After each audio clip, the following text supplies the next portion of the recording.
Welcome to Thoughts Off the Stem. I'm Justin Barone, and today, like last episode 14, we're still smoking on the MTL Cannabis Sage and Sour. One, because I recorded this podcast the same day as the last podcast, because I got adventurous, and like I said in the last podcast, this stuff makes me creative. So I figured I'd keep going. I was on a roll, or at least I was having a good time. So I figured I would keep recording a couple more and see where it took me. In episode 13, this is also still the same 25.28% THC, and it is a sativa, and as you can tell, I am somewhat bouncing off the walls, and I love smoking this stuff. I think this may be my new favorite sativa, man. I'm blown away by this stuff. It's so crystally. You look at it, it's like a nice light green color, and if it's out in the sun or there's lights on it, like, it sparkles. It literally fucking sparkles. That's how much crystals there are on it. I know I just said that weird, but it's true. I really, really like this stuff. I'm hoping that I can get my hands on more at some point, maybe a larger amount, because this would be the perfect complement to Purple Kush. And you guys all know how much I like my Purple Kush. It's like the best high ever. Well, this, I might have to say, is pretty damn close to the best high that I've had from a sativa that I've known its name.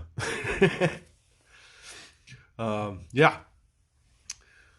So this episode, I figured I'd fill you in a little bit on my, family life. Told you a story last time about becoming bionic. Time before that, I talked about how things had gotten a little crazy, so I talked about personal development. Well, I'm going to talk about the results of my personal life getting a little bit crazy, and also not by my doing, which is even more impressive than anything else, I think. But so as I said, I think it was in episode 13. I'm a single dad. I used to share custody with my kids, 50% of the time with their mom, 50% of the time with me, or roughly, because I was working full time, she wasn't. Anyway, that's not the point. The point is, now, because of certain circumstances, the kids are living with me full time, which led to me having to go and get their cats and bring their cats as well, so that the cats were at our house with the kids. Now, I have to be honest, I'm not that big a fan of a cat. I've never had cats growing up. I always had dogs. I like dogs too, but they're a lot of work to take care of and stuff. And I've already got 3 kids that I have to take care of, which is enough. Really, that's a lot of fun. It's like one of my buddies, I was camping once, okay? And one of my buddies and his wife were like, holy shit, it's like you have a second full-time job. You never get a break. Yeah, that's true. But it's also worth it. To be honest, I don't mind that. I mean, when I'm trying to relax and we're camping and I don't want to do very much, yes, it gets annoying to have to constantly get up and make them things and get them stuff and help them and keep them entertained. But now they're older and they're getting to the point where they're able to entertain themselves. And a lot of the time they can make their own food and stuff, which is fucking great because I can sit back a little bit more and then make Sunday brunch and be awesome. But as a result of this, personal situation getting a little bit out of control in banana pants, I have ended up, with my kids full time, which is awesome for me, and I think good for them. They seem to be, their attitudes have seemed to improve a little bit, I think. And then also at the same time, I now have 2 cats. Well, okay, sorry. At the time of this podcast, I do not have the 2 cats. I had the 2 cats, and I found out that I get wicked allergies from cats. So there were 2 of these motherfuckers. One was little and one was fat. They were rescue cats. So they were skittish as shit. They didn't like people. They were both males and they definitely didn't like men. So whatever environment they were in before even my ex's house, but that, they had a bad time. So there must have been something that, really messed them up, because they wouldn't come near me. They wouldn't come out from under my daughter's bed. Nothing. These motherfuckers wouldn't come out. And I don't particularly like cats, or I didn't particularly like cats, until I started figuring I'm here and these cats are around. I'm bored sometimes. I want somebody to play with. So I figure I could teach these cats to be dogs. You cannot teach a cat to be a dog. I'll tell you that right now. But what I did was I started, because it's for my kids, I started looking up how to get a cat to like you. So and this is as like my allergies are unfolding. I didn't realize I was having allergies to these cats until I woke up the next day. But the first day, I started thinking, okay, I will look into how to get a cat to like you. So I read all these different blogs and articles about how to appropriately get a cat to be your buddy. So there's like stages to this shit, man. I'm telling you. Like, okay, first, cats apparently like to kiss by touching noses. Didn't know this. Find it weird, but whatever. It's a cat thing. So to mimic that, if you don't know the cat, you're supposed to walk up to it if it will let you, hold your hand out so you're not intimidating the thing, and you point your finger out as if to like boop nose kiss it, right? With the tip of your finger. Because it's about the same size. So the cat, if it's willing to get to know you, I guess, will put its nose to your finger and be like, hey, how's it going? Now that happens for like an extended period of time until the cat feels like comfortable with you. Then you graduate to the cat will let you pet the side of its face. And if it lets you pet the side of its face, like you're in, you're buddies. You can still scare the shit out of it, and you got to be careful a little bit with what you're doing around, especially these rescue cats. But ultimately, you're starting to become buddies. Now, okay, from the level of petting the cat in the face to the cat will come now and hang out with you. So if you're sitting on the couch or whatever, it'll come up and play with you and hop on you, and then, or not even play with you, it'll just like walk across you to see what you'll do. And if you try to pet it, maybe it lets you pet it once and then it leaves. And then over time, it'll lay on you and you can pet it. And blah, blah, blah. But then the ultimate goal is to get the cat to come to you and flop over on its back so you can give it belly rubs, because that means it loves you, trusts you, and everything. So that was my ultimate goal with these two cats, which is to get both of them to be able to lay down, feel comfortable around me, and I could pet their tummies. That never happened because I got way too allergic to these cats way too quickly. So at the end of the first week, I could, like midway through the week, I could barely breathe every time I woke up. And I wasn't prepared for this because I didn't really know I had allergies to cats. I knew that if I touched, like, if I pet them, then sometimes I feel itchy, but I never had any problems because I never had cats. So I was always in just other people's house and it never really bothered me. But yeah, so I got these fuckers. Next thing I know, I'm waking up in the middle of the night. For 2 weeks straight, I couldn't sleep more than 3 hours because I would go to bed and then wake up wheezing as like having a massive asthma attack. I assume that's what it feels like. I'd have to go outside, sit outside until my like lungs opened up and I could breathe again. Now, again, there were two cats, so I think the bigger, fatter cat was giving me more problems and shedding more, because when the little cat was around, it was okay. I could pet him and whatever. And then I would notice when the big cat came in the room. He would, like, it was like my tongue would get all tingly and like kind of fuzzy feeling and whatever. So I think it was just the overwhelmingness of two cats and the dander and not knowing that I had these allergies, and like they got in my room, and yeah, it was a bad show.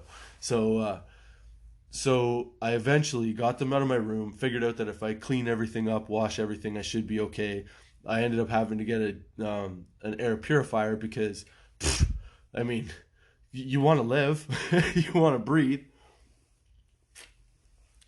So after I do all this, then I decide that they can't have the cats, because even with all that, the two of them were killing me. So I finally convinced my ex to come back and get the goddamn cats. She takes them home, and my oldest daughter gets super upset. So I feel horrible, right? Because those were her cats, but like they were never meant to stay here. I was just trying to help them out, right? But I couldn't do it. So anyway, she has we get fuck, I'm high. Just hit me. Okay. So we send those cats back. Then my buddy is like, hey man. And he had talked to me about this before, but I wasn't so sure how it was going to work, okay? And this, I'm telling you, is what it's like to be a parent. If you're not a parent, this is the kind of shit you will put up with to put a fucking smile on your kid's face, okay? So he goes to me, hey, my cat is still spraying all over my house because he had two cats and a dog. And the dog's bigger than the cat, the middle cat, and then there's the older cat, which is the dominant one. So the cat that's spraying everywhere is not dominant in the house, doesn't have its own space, so it's trying to make its own space and mark its territory by pissing all over his bathroom, like all over his kitchen. Like he said one time it looked him in the eye while it pissed on the floor because it was that pissed off at him for having none of its own space.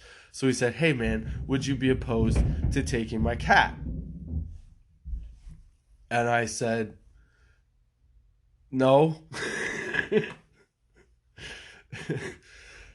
Meanwhile, I was dying from these other two cats. But I figured it had to be just because it was two cats. Because I'm stupid and I don't figure on, like, I'm not smart. I don't think things through. I just figure, you know what? People want things to happen. Let's see if I can make people happy. So I say, yeah, we'll try. We'll try it. So I just got rid of these other two cats, which are basically killing me, but we'll give it a shot with your one cat. So, and like I said, my oldest daughter was upset about not having the cat. You know, he was giving this middle cat away, and it was his daughter's cat, so she was upset. So everybody was upset. But to me, it felt like it was sort of like a middle ground where, you know, his daughter could still come over and see the cat. My daughter could have a cat. I hopefully got over the allergy situation, you know, and then everything was like hunky-dory. That's what my hope was. Okay? So my hope still is. I have this cat now. That's right. I still have it. So things are actually getting better with the allergy thing. But the reason that they're getting better with the allergy thing. So the reason that this whole allergy situation is getting figured out is because at some point I had heard a podcast or I had read a blog or something about this snake scientist guy who was responsible or was trying to make anti-venom. So he, I think, injected himself with small amounts of venom over time until he eventually became immune to certain types of venom. Now, I don't know if that's 100% accurate because the time I heard this, I was definitely high. But I figured I would apply this to the approach of having a cat that may or may not make me allergic. And I didn't want to have my buddy have to give the cat away to somebody they didn't know. So that way, you know, I didn't want his daughter to have to totally get rid of the cat. So I took that principle.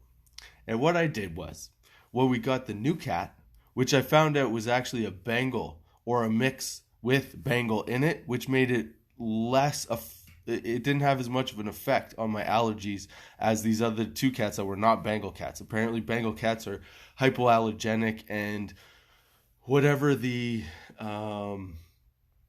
molecule in their whatever it is in their saliva and their dander is less effective as that type of cat, from that type of cat.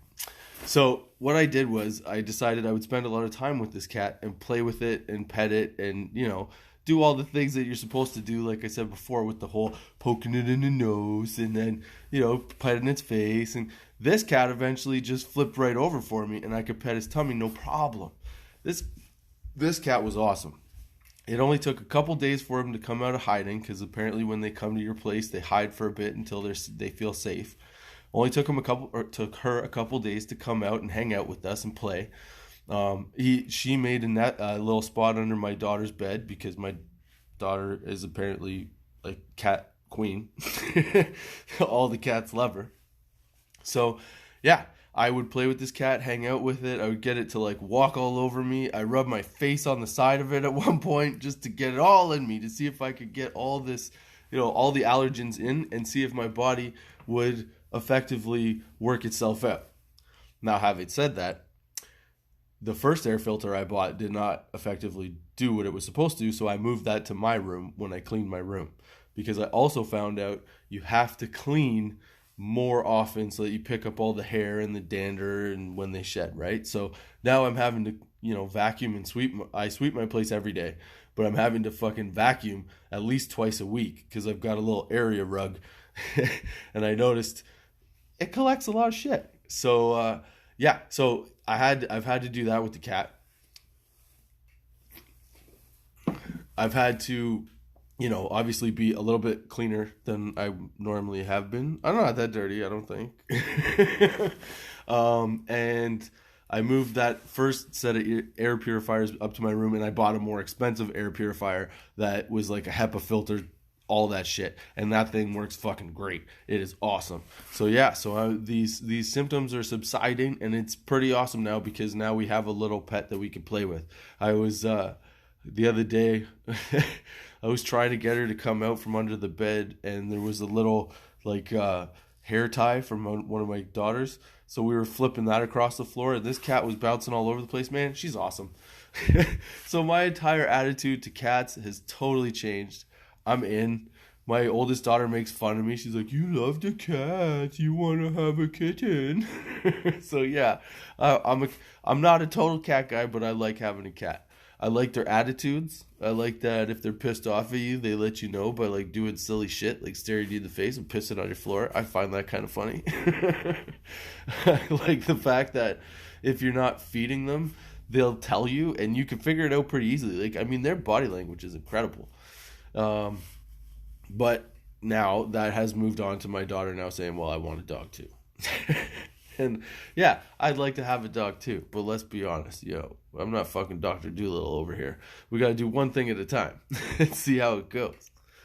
But yeah, those are the things that you do for your kids as a parent when you want to put a smile on their face when the shit hits the fan.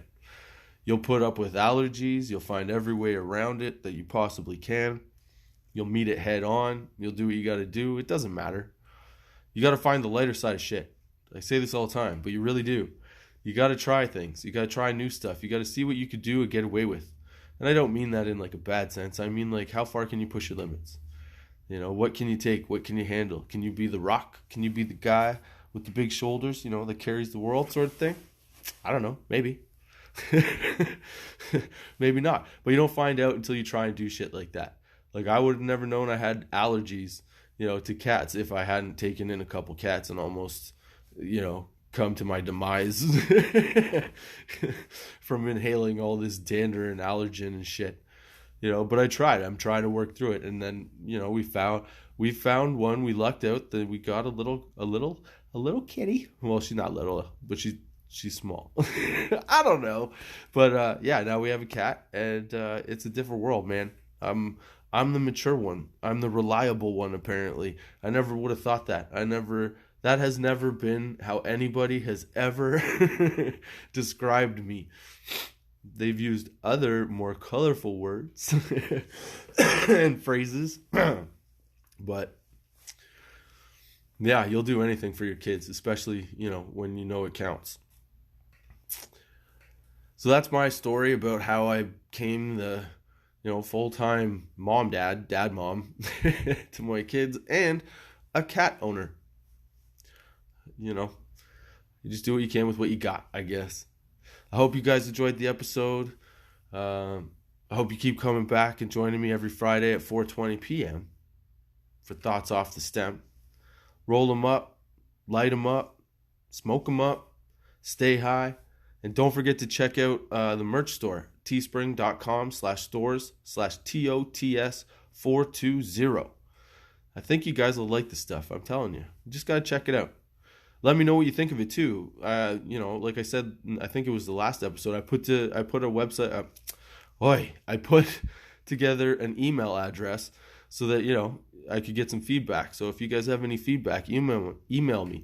It's thoughtsoffthestempodcast@gmail.com. All lowercase, all spelled out. And yeah, hit me up. I'd love to have any kind of conversation with anyone. That's what these are all about. Having sessions, having somebody to hang out with when you don't have anybody else to hang out with, I guess. Anyway, have a good one. Enjoy yourselves and stay positive.